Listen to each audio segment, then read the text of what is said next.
कक्षा 10वीं की, और उसमें जो 15 चैप्टर हैं, और नई जो अभी रिसेंटली 2024 के अंदर जो किताब आई है उसके अंदर 13 चैप्टर है, और 13 चैप्टर हैं उसमें दो, पहला चैप्टर है 1 से लेके 4 तक, वो हम पढ़ेंगे रासायनिक के बारे में, यानी रासायनिक जितने भी क्रिया होती है, रासायनिक परिवर्तन होते हैं या कार्बन से रिलेटिव जो भी बातें होती हैं उनसे हम बात करेंगे। फिर आगे हम बात करेंगे 5 से जो 8 तक चैप्टर हैं वो मानव के द्वारा, मानव से रिलेटिव है, यानी कि जो भी काम है वो मानव से रिलेटिव है।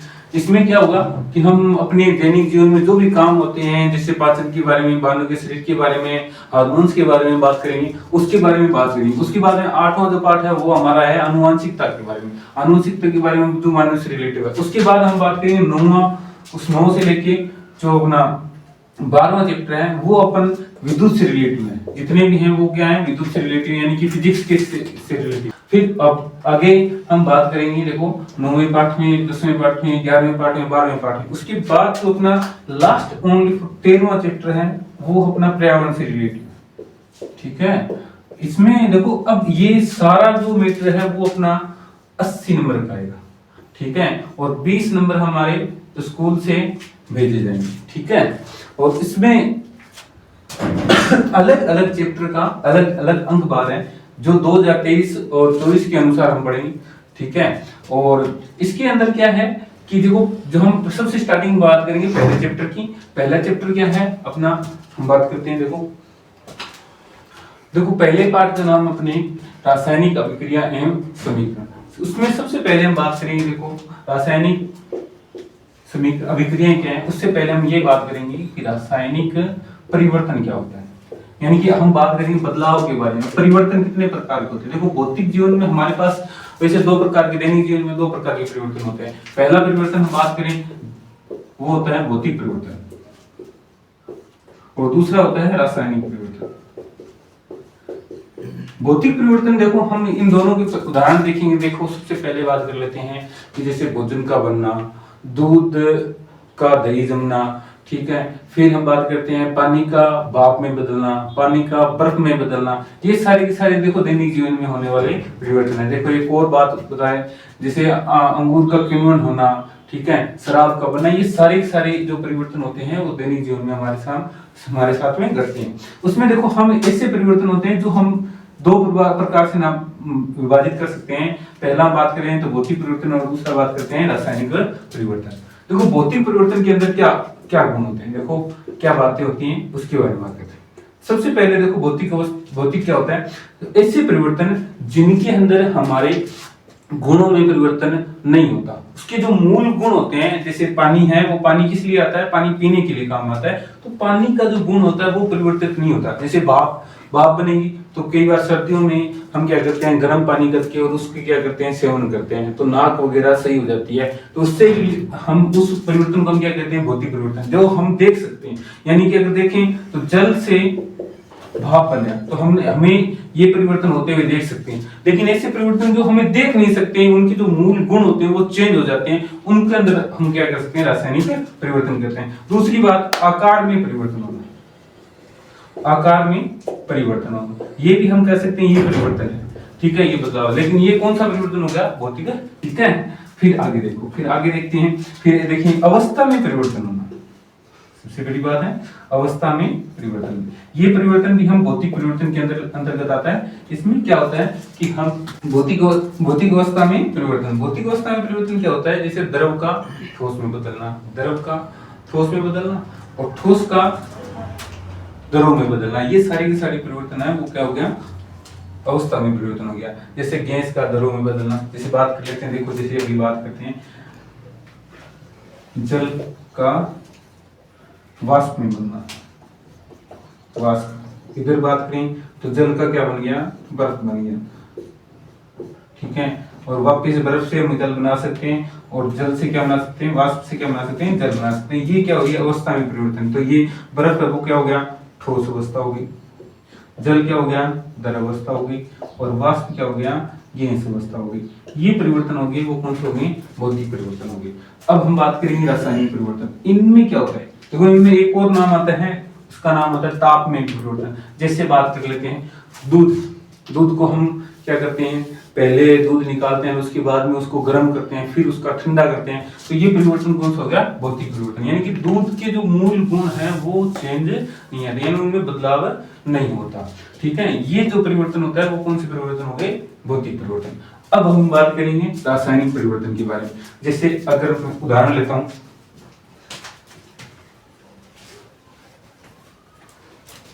जैसे एक छोटा सा उदाहरण दैनिक जीवन में होने वाला, वो है देखो दूध लिया और दूध में हमने क्या डाल दिया, दही डाला, और दही डालते ही वो क्या बन गया, थोड़ा सा हम छाछ डालते हैं या खट्टा पदार्थ डालते हैं, हम बात करते हैं दूध से हमने क्या बना लिया, दही बनाया। ये जो परिवर्तन हो रहा है वो कौन सा परिवर्तन है, रासायनिक परिवर्तन। कैसे बताएं, तो देखो दूध का जो गुण होता है वो चेंज होके किसमें बदलेगा, दही में बदलेगा। तो ये जो परिवर्तन हो गया उसको हम क्या कहेंगे, रासायनिक परिवर्तन कहेंगे। रासायनिक परिवर्तन की बात करें तो परिभाषा ये लिख सकते हैं कि रासायनिक परिवर्तन वह होता है जिसके मूल गुणों में परिवर्तन हो जाता है, मूल गुणों में परिवर्तन हो जाता है। ऐसे परिवर्तन को हम क्या कहते हैं, रासायनिक परिवर्तन कहते हैं। फिर हम बात कर लेते हैं आगे, बात करते हैं। तो रासायनिक परिवर्तन देखो, एक दैनिक जीवन में एक घटना अपनी क्रियाकलाप दे रखा है, उसको लेकर और पढ़ लेते हैं। क्रियाकलाप अपने फर्स्ट दे रखा है, उस फर्स्ट के अनुसार हम बात करते हैं। देखो कैसे, मैग्नीशियम के रबड़ को लेकर उसका दहन किया ऑक्सीजन के साथ करके, उसका क्या बन गया, मैग्नीशियम ऑक्साइड बन गया और उसकी धातु प्राप्त होती है। तो मैग्नीशियम जब अभिक्रिया करता है ऑक्सीजन के साथ तो क्या बना लेगा, मैग्नीशियम ऑक्साइड बना लेगा। तो ये अभिक्रिया संपन्न हुई। तो ये अभिक्रिया संपन्न हुई, हमारा टॉपिक का नाम क्या है, रासायनिक अभिक्रिया एवं समीकरण। तो देखो सबसे पहले हम बात करें रासायनिक अभिक्रिया हो गई, रासायनिक अभिक्रिया जिसके अंदर ये जो अभिक्रिया संपन्न हो रही है, ठीक है। इससे परिवर्तन जैसे अब आगे बात करेंगे कि रासायनिक समीकरण को किस प्रकार से लिखते हैं, रासायनिक समीकरण क्या होते हैं। देखो अब जो परिवर्तन हुआ है उसको दर्शाने के लिए हम किसका उपयोग करते हैं, रासायनिक समीकरण का उपयोग करते हैं। तो सबसे पहले बात करते हैं कि कैसे ये समीकरण होती है और इसमें किस प्रकार से काम होता है, उसके बारे में बात करते हैं।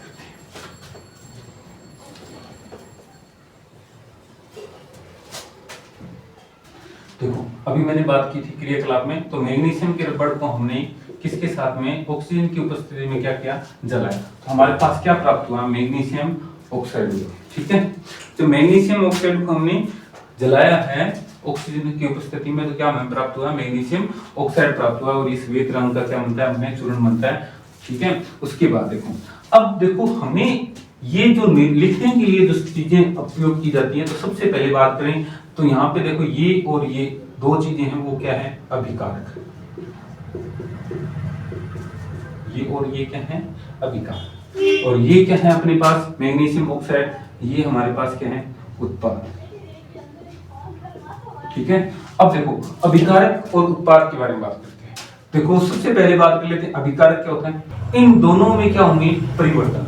किसमें होंगे, इन दोनों में परिवर्तन होंगे। जैसे मैग्नीशियम किसके साथ अभिक्रिया कर रहा है, ऑक्सीजन के साथ। इसके साथ अभिक्रिया करने के मतलब जिसके अंदर अभिक्रिया, हम बात यहाँ पे ये लिखेंगे कि अभिक्रिया जिसमें परिवर्तन होंगे, जिसमें परिवर्तन होंगे उनको हम क्या कहेंगे, अभिकारक।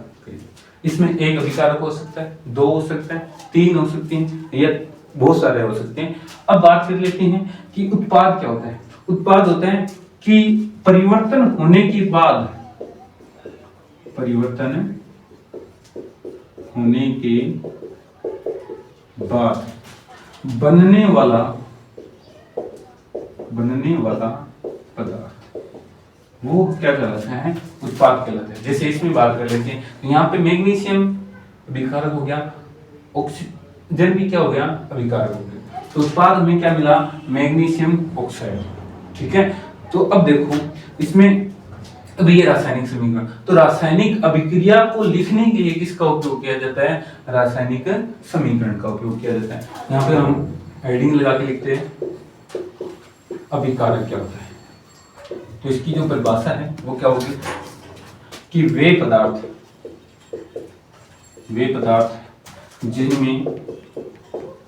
जिनमें रासायनिक परिवर्तन होता है या परिवर्तन होता है, सीधे बात करें तो परिवर्तन होता है, वे अभिकारक कहलाते हैं। ठीक है, जैसे अभी हमने एक उदाहरण लिया था, मैग्नीशियम प्लस ऑक्सीजन के साथ में क्या हमारा मैग्नीशियम ऑक्साइड। अब देखो यहाँ पे देखो ये मैग्नीशियम था और मैंने भी बताया था कि मैग्नीशियम और ऑक्सीजन यहाँ पे क्या होंगे, अभिकारक को, जैसे मैग्नीशियम और ऑक्सीजन। ठीक है, अब हम बात कर लेते हैं, उसके बाद में बात करते हैं उत्पाद की बात। उत्पाद क्या होते हैं? वे पदार्थ जिनमें परिवर्तन होने के पश्चात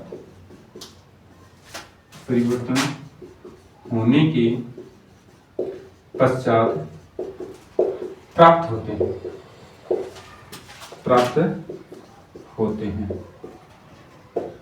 उत्पाद कहलाते हैं।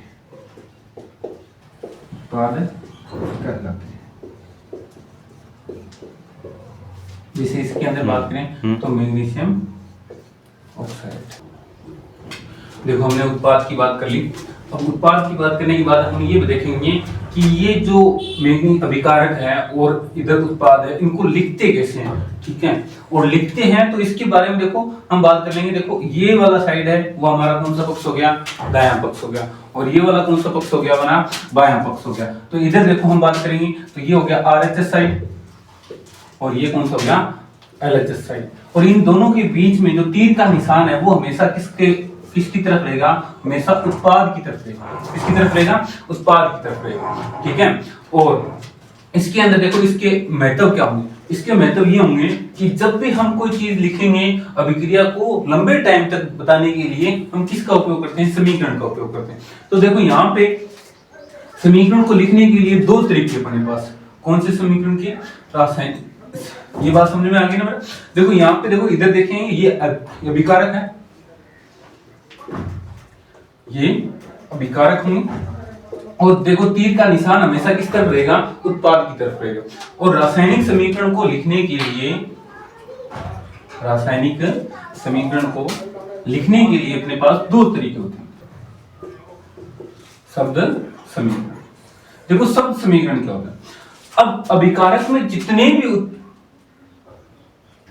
भी शब्द समीकरण का मतलब ये हो गया कि जिसे अभिकारक में और उत्पाद में जितने भी परमाणु तत्व होंगे या परमाणु होंगे उनको सीधे उनके नाम से, किसके नाम से, नाम के रूप में लिख सकते हैं। उनको हम क्या कहेंगे, नाम समीकरण या शब्द समीकरण के रूप में लिखेंगे। देखो दूसरी बात, दूसरा रहेगा उसको सीधा परमाणु है, परमाणु का परमाणु तत्व उसके प्रतीक के रूप में लिखेंगे। किस रूप में लिखेंगे, प्रतीक के रूप में लिखेंगे, प्रतीक के रूप में लिखेंगे। जैसे अभी बात की थी मैग्नीशियम ऑक्साइड की, तो यहां पे मैं बात लिख देता हूं।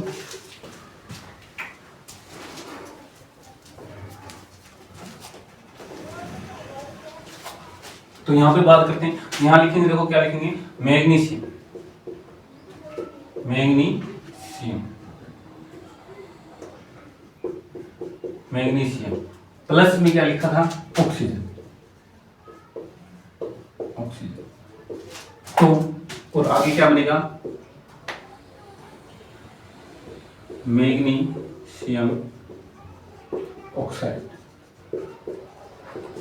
ये जो लिखा है ये अपनी क्या रहेगी, शब्द समीकरण, यानी कि ऐसी समीकरण जिसके अंदर अभिकारक या उत्पाद में जो भी परमाणु रहेंगे उनको हम सीधे नाम से लिखेंगे। जैसे मैग्नीशियम है तो सीधा मैग्नीशियम लिखा, ऑक्सीजन है तो ऑक्सीजन लिखा, मैग्नीशियम ऑक्साइड है तो मैग्नीशियम ऑक्साइड लिखा। उसके बाद या अब इसी समीकरण को दूसरे तरीके से, दूसरा तरीका है वो कौन सा है, नाम समीकरण, यानी कि सॉरी प्रतीक के रूप में। तो प्रतीक के रूप में कैसे लिखेंगे, प्रतीक के रूप में कैसे लिखेंगे, तो यहां पर क्या लिखेंगे, देखो मैग्नीशियम का प्रतीक क्या होता है, Mg होता है, ऑक्सीजन का प्रतीक क्या हो गया, ऑक्सीजन हो गया, प्लस में निशान आएगा। और उसके बाद में क्या आया, मैग्नीशियम ऑक्साइड आ गया। तो ये जो हमने तरीका लिखा, ये कौन सा आ गया, रासायनिक समीकरण को शब्द के रूप में ये हो गया, और परमाणु तत्व के प्रतीक के रूप में इस प्रकार से इसमें लिखा जाएगा। ठीक है, अब देखो हमेशा तीर का जो स्थान रहेगा वो हमेशा किस तरफ रहेगा, उत्पाद की तरफ रहेगा। ठीक है, अब देखो ये जो समीकरण लिखी है, अब इसमें देखो यहां पे ऑक्सीजन की बात 2 है, अगर यहां पे परमाणु,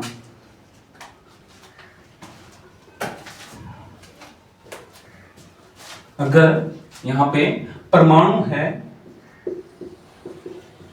वो किसके बराबर होने चाहिए, अभिकारक बराबर किसके होने चाहिए, उत्पाद में।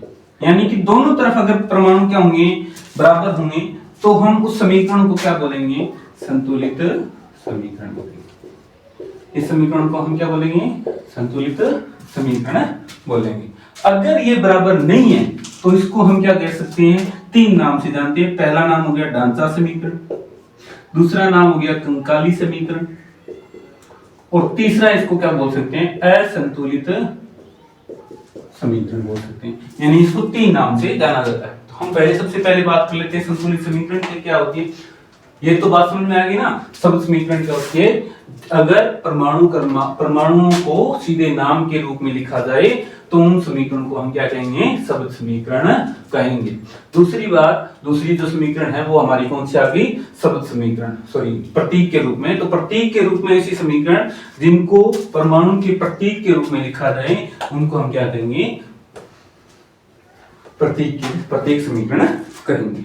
फिर हम बात करते हैं कि भाई संतुलित समीकरण क्या होगी। संतुलित समीकरण, तो ऐसी समीकरण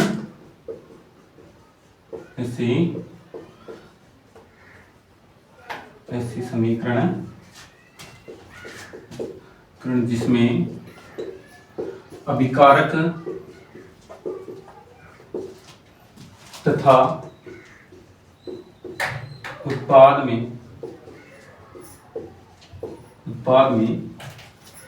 परमाणु की संख्या समान।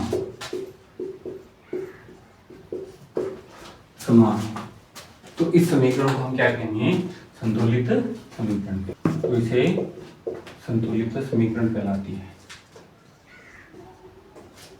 संतुलित समीकरण कहलाती है। ठीक है, दूसरी जो समीकरण है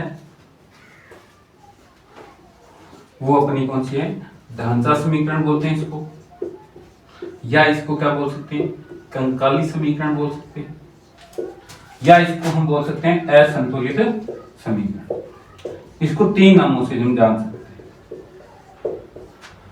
ठीक है, तो इसमें हम ये लिखेंगे, ऐसी समीकरण जिसमें परमाणु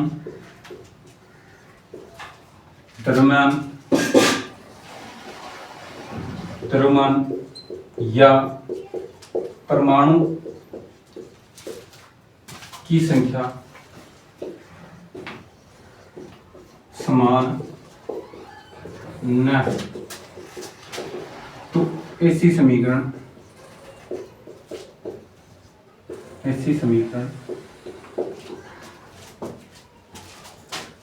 असंतुलित या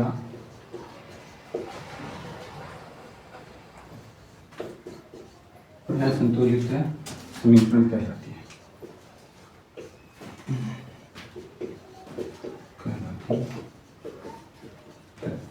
जैसे Fe प्लस H2 समीकरण करने के बाद यहाँ पे बनेगा Fe3O4 प्लस H2। देखो यहाँ पे इधर परमाणु है Fe के, यानी फेरस के परमाणु 1 है, और उत्पाद में इसके कितने हैं, 3 हैं। इधर ऑक्सीजन 1 है, लेकिन इधर ऑक्सीजन के परमाणु कितने हैं, 4 हैं। इधर हाइड्रोजन 2 है, इधर हाइड्रोजन 2 है। तो देखो यहाँ पे देखो ये फेरस इधर 3 है, लेकिन सॉरी 1 है, इधर कितनी है 3 है। इसका मतलब ऐसी समीकरण है जिसके अंदर परमाणु संख्या या परमाणु का द्रव्यमान क्या हो, समान ना हो। इधर मतलब अभिकारक और उत्पाद में परमाणु की संख्या क्या ना हो, समान ना हो। ऐसी समीकरण को हम क्या कर सकते हैं, ढांचा समीकरण या कंकाली समीकरण कर सकते हैं। तो एक संतुलित की बात करें तो ऐसी समीकरण यहां लिख देते हैं, ये तो होगी अपनी असंतुलित समीकरण, असंतुलित समीकरण। और दूसरी बात करें संतुलित के लिए, बात कर लेते हैं संतुलित समीकरण कौन सी है। जैसे बात कर लेते हैं, देखो मैग्नीशियम के साथ में अभी बताया था ना ऑक्सीजन की अभिक्रिया, तो यहाँ पे क्या होगी, मैग्नीशियम ऑक्साइड। तो ये जो अभिक्रिया हुई तो यहाँ पे 2 लेना पड़ेगा, मैग्नीशियम के साथ 2, और यहाँ पे भी क्या लेना पड़ेगा, 2 मैग्नीशियम ऑक्साइड हो जाएगा। तो देखो मैग्नीशियम के 2 ऑक्सीजन होते हैं, तो यहाँ पे ये क्रिया संपन्न। ठीक है, तो ये जो समीकरण है वो अपनी पास है, संतुलित समीकरण। ठीक है, अगले लेक्चर में हम ये पढ़ेंगे कि संतुलित समीकरण किस प्रकार से की जाती है। ठीक है, कि संतुलित समीकरण है वो विधि होती है जिसका नाम है हिट एंड ट्रायल।